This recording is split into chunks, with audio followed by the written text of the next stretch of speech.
Guys, dalawa istorya guys, no? So, ato lang higugmaon atong mga barkada nga kusog mo inom o kusog mo sigarilyo. Ngano man. Dapat pinanggaon gyud nato na atong mga barkada nga kusog man sigarilyo kana daghag bisyo sa ilang lawas ba ato jud ang panggaon.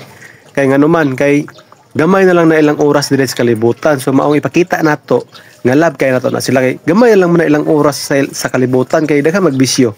So dapat karon ipapil nato sila kung unsa sila ka importante ug unsa nato sila ka mahal kay gamay na lang kulang ana sa ilaha diri sa kalibutan. So naman nato ipapil sila nga love nato sila.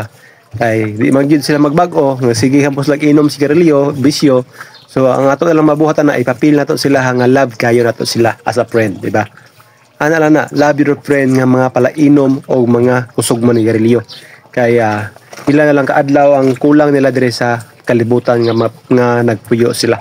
So mao lang to ha. Ilab na to atong mga barkada nga kusog mo inom o kusog man sigarilyo.